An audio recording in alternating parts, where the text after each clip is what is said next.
കേരള പ്രവാസി ക്ഷേമനിധി ബോർഡിൽ നിന്നും പെൻഷൻ, കുടുംബ പെൻഷൻ, അവശതാ പെൻഷൻ എന്നിവ കൈപ്പറ്റുന്നവർ വർഷം തോറും മാർച്ച് മാസം 1-ാം തീയതി മുതൽ മാർച്ച് 31-ാം തീയതിക്കുള്ളിൽ ലൈഫ് സർട്ടിഫിക്കറ്റ്, അതായത് ജീവിച്ചിരിക്കുന്നു എന്ന് തെളിയിക്കുന്ന സർട്ടിഫിക്കറ്റ് ഒരു ഗസറ്റഡ് ഓഫീസർ സാക്ഷ്യപ്പെടുത്തി എല്ലാ വർഷവും പ്രവാസി കേരളയുടെ രജിസ്റ്റേർഡ് ഓഫീസിലേക്ക് പോസ്റ്റൽ വഴി അയച്ചു കൊടുക്കേണ്ടതായിട്ടുണ്ട്. ഇതിനെപ്പറ്റിയുള്ള വിശദ വിവരങ്ങളാണ് ഇന്നത്തെ ഈ വീഡിയോയിൽ ഞാൻ പറയുവാൻ പോകുന്നത്.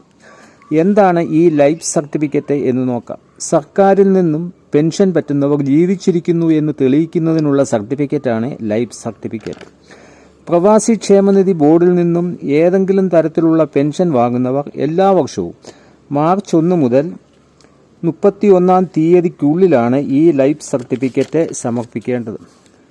അപ്പോൾ പെൻഷൻ കൈപ്പറ്റുന്നവരാണ് പ്രവാസി ക്ഷേമനിധി ബോർഡിൽ ലൈഫ് സർട്ടിഫിക്കറ്റ് നൽകേണ്ടത്. ഇനിയും ഈ ലൈഫ് സർട്ടിഫിക്കറ്റിന് ഒരു പ്രത്യേക ഫോർമാറ്റ് ഉണ്ടോ, ഉണ്ടെങ്കിൽ അത് എവിടെ നിന്ന് ലഭിക്കുമെന്ന് നോക്കാം. ഇത് ഓൺലൈനായി അപേക്ഷിക്കാൻ പറ്റുമോ എന്നും നമുക്ക് നോക്കാം.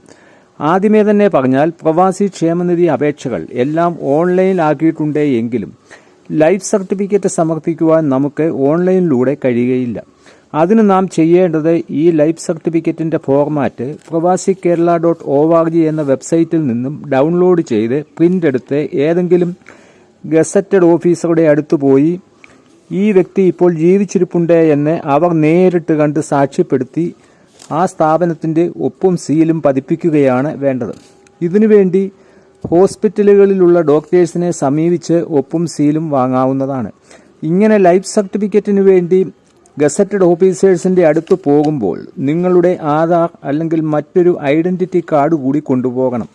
എങ്കിൽ മാത്രമേ അവർക്ക് ആളുകൾ ഇതുതന്നെ എന്ന് മനസ്സിലാക്കുവാൻ കഴിയുകയുള്ളൂ.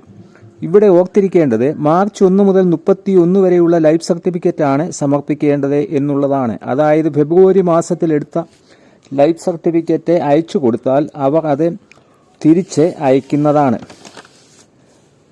ഇനിയും ഗുണഭോക്താവ് 1A വിഭാഗം, അതായത് ഇപ്പോഴും വിദേശങ്ങളിൽ ജോലി ചെയ്തുകൊണ്ടിരിക്കുന്നവർ ആണെങ്കിൽ 60 വയസ്സിന് ശേഷം പെൻഷൻ ലഭിച്ചു തുടങ്ങിയിട്ടുള്ളവർ ലൈഫ് സർട്ടിഫിക്കറ്റ് സമർപ്പിക്കുന്നതിന് അതിൻ്റെ ഫോം ഡൗൺലോഡ് ചെയ്ത് ഇന്ത്യൻ എംബസിയിൽ നിന്നും സാക്ഷ്യപ്പെടുത്തി മെമ്പർഷിപ്പ് നമ്പർ വ്യക്തമായി നൽകി തിരുവനന്തപുരത്തുള്ള ഹെഡ് ഓഫീസിൽ അയച്ചു കൊടുക്കുകയാണ് വേണ്ടത്. ഇനിയും ഖത്തർ, ദുബായ്, മസ്കറ്റ്, കുവൈറ്റ് എന്നിവിടങ്ങളിലുള്ളവർ അവിടെയുള്ള പ്രവാസി ക്ഷേമ ബോർഡ് ഡയറക്ടർ മുഖേന ലൈഫ് സർട്ടിഫിക്കറ്റ് സാക്ഷ്യപ്പെടുത്തി നൽകാവുന്നതാണ്. ഈ ഡയറക്ടേഴ്സ് അവരുടെ മെയിൽ വഴി മെസ്സേജ് ഹെഡ് ഓഫീസിൽ നൽകുന്നതാണ്. അവിടെ ലൈഫ് സർട്ടിഫിക്കറ്റ് അയച്ചു കൊടുക്കേണ്ട കാര്യമില്ല. ഡയറക്ടർമാരുടെ അഡ്രസ്, ഫോൺ നമ്പർ എന്നിവ pravasikerala.org എന്ന വെബ്സൈറ്റിൽ ലഭിക്കുന്നതുമാണ്. ഇനിയും ലൈഫ് സർട്ടിഫിക്കറ്റ് ബോർഡിൽ അയച്ചു കൊടുക്കാതെ സബ്മിറ്റ് ചെയ്യുവാൻ എന്തെങ്കിലും മാർഗമുണ്ടോ എന്ന് നോക്കാം. അതിനുവേണ്ടി തിരുവനന്തപുരം ഹെഡ് ഓഫീസിലോ എറണാകുളം, കോഴിക്കോട് എന്നിവിടങ്ങളിലെ മേഖലാ ഓഫീസുകളിലോ മലപ്പുറത്തുള്ള ലൈസോൺ ഓഫീസിലോ നേരിട്ട് നൽകി ഒപ്പ് രേഖപ്പെടുത്താവുന്നതാണ്. ഇനിയും ലൈഫ് സർട്ടിഫിക്കറ്റിന്റെ ഫോർമാറ്റ് എങ്ങനെ ഡൗൺലോഡ് ചെയ്തെടുക്കാം എന്ന് നോക്കാം. അതിനുവേണ്ടി www.pravasikerala.org എന്ന വെബ്സൈറ്റ് ഓപ്പൺ ആക്കുക. അപ്പോൾ ഓപ്പൺ ആക്കുന്ന സൈറ്റിൽ ഏറ്റവും താഴെ ഡൗൺലോഡുകൾ എന്നതിൽ ക്ലിക്ക് ചെയ്യുക. ശേഷം 6ാമതായി ഈ കാണുന്ന അതർ ഫോം ബെനിഫിറ്റ്സ് എന്നതിൽ ക്ലിക്ക് ചെയ്യുക. അപ്പോൾ 2ാമതായി കാണുന്ന പെൻഷനർ ലൈഫ് സർട്ടിഫിക്കറ്റ് ഫോം എന്നത് ക്ലിക്ക് ചെയ്യുക. അപ്പോൾ ഓപ്പൺ ആകുന്നതിൽ ഏറ്റവും താഴെ ജീവിച്ചിരിക്കുന്ന എന്നുള്ള സർട്ടിഫിക്കറ്റ്, അതാണ് നമുക്ക് വേണ്ടത്. ഇവിടെ പറഞ്ഞിരിക്കുന്നത് നോക്കുക. ഒരു ഗസറ്റഡ് ഓഫീസർ സാക്ഷ്യപ്പെടുത്തി ഓരോ വർഷവും മാർച്ച് മാസത്തിൽ നൽകേണ്ടതാണ് എന്നാണ്. ഇവിടെ ശ്രീ അല്ലെങ്കിൽ ശ്രീമതി, നിങ്ങളുടെ പേര്, നിങ്ങളുടെ പ്രവാസി അംഗത്വ നമ്പർ, പൂർണ്ണമായ വിലാസം, ഇന്നേ ദിവസം ജീവിച്ചിരിക്കുന്നു എന്ന് ഞാൻ സർട്ടിഫൈ ചെയ്യുന്നു എന്നുള്ളതാണ് ഇവിടെ നൽകേണ്ടത്. ഇവിടെ താഴെ ഗസറ്റഡ് ഉദ്യോഗസ്ഥന്റെ ഒപ്പ്, തസ്തിക, വിലാസം, ഓഫീസ് സീൽ എന്നിവയും സ്ഥലപ്പേരും തീയതിയും വ്യക്തമായി നൽകേണ്ടതാണ്. ഇവിടെ ഇത് അയക്കുന്നതിനുള്ള അഡ്രസ്സും താഴെ കൊടുത്തിട്ടുണ്ട്. ഈ അഡ്രസ്സിൽ രജിസ്റ്റേർഡ് പോസ്റ്റായിട്ടാണ് അയക്കേണ്ടത്. തിരുവനന്തപുരത്തുള്ള അഡ്രസ്സാണ് ഇത്.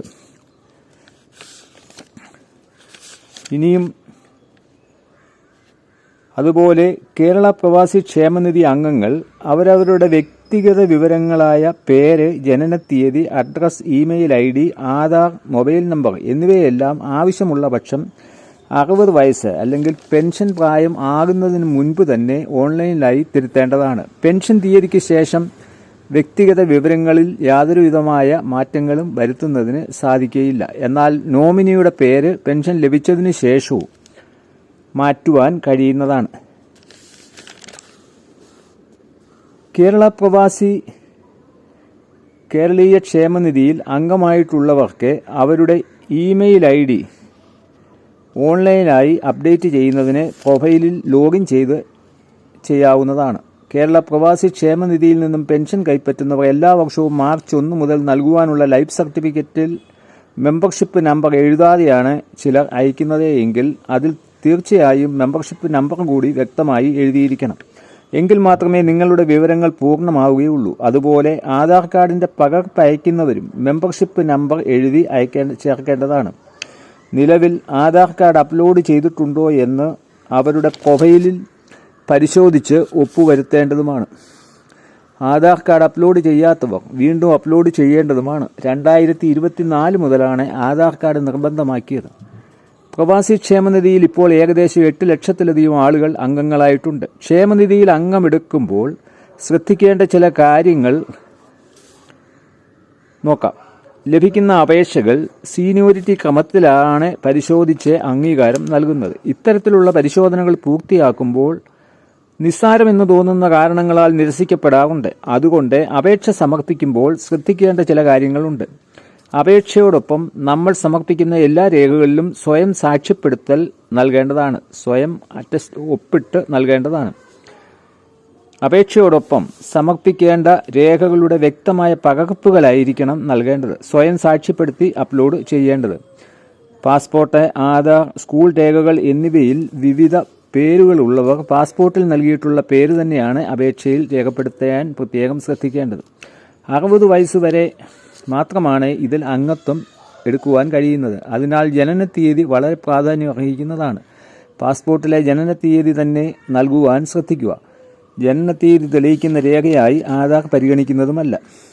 ഇനിയും നിലവിൽ രേഖപ്പെടുത്തിയിട്ടുള്ള മൊബൈൽ നമ്പർ മാറ്റി പുതിയത് ഉൾപ്പെടുത്തേണ്ടതായി വരുമ്പോൾ info@pravasikerala.org info@pravasikerala.org എന്ന ഇമെയിലിലേക്ക് അപേക്ഷ നൽകാവുന്നതാണ്.